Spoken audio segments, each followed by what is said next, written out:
Hello বন্ধুরা, সবাই কেমন আছো? আজকে আবার নতুন একটা ভিডিও নিয়ে এসে পড়েছি। তো আশা করি সবাই ভালোই আছো। দেখো, আমি এখানে রান্নার জন্য আয়োজন করে বসে গেছি। শুটকি মাছ রান্না করব আজকে। আমি মূলা দিয়ে, বেগুন আর সিম দিয়ে, আলু দিয়ে চন্দনা শুটকি রান্না করব।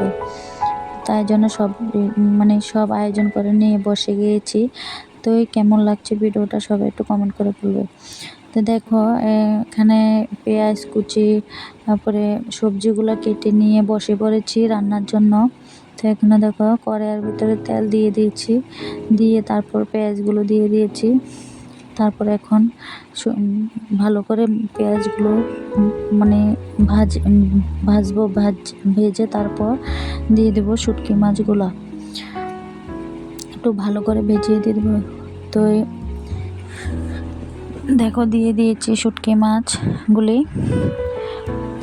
ভালো করে বেশি ভাজবো না, ভাজবো একটু কম। বেশি ভাজলে ওগুলোর কাঁটাগুলি খুলে যায় আর কি। তাহলে তরকারিটার ভিতরে একদম কাটা কাটা হয়ে থাকে। এই জন্যের বেশি ভাজবো না। এবার দিয়ে দিয়েছি সবজিটির মধ্যে দিয়ে দিয়েছিলাম আমি মরিচ আর হলুদ,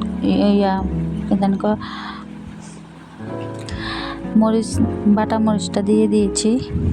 এখন দিয়ে দেব হলুদ, লবণ, এগুলি দিয়ে ভালো করে নেড়ে একটু ঢাকা দিয়ে দেব। তো আস্তে আস্তে এগুলোকে আমি মজায় তারপর একটু ঝোল দিয়ে দেব। এবার দেখো, এগুলো নেড়ে দিচ্ছি, ভালো করে নেড়ে তারপর ঢাকা দিয়ে দেবো আর কি।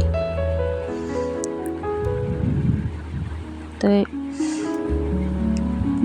এবার দেখো, ঢাকা দিয়েছি। তো কে কে এই রান্নাটা খাও আমাকে একটু কমেন্ট করে বলবে প্লিজ। এবার দেখো, আমি ঢাকাটা উঠে একটু আবারও নেড়ে দিচ্ছি, কারণ একবার নাড়লে তো হয় না, একটু নাড়তে হয় বেশি, ঢাকা উঠে তারপর সবজিগুলো একটু মজা আসে, তাহলে সবজিটা রান্নাটা ভালো হয়।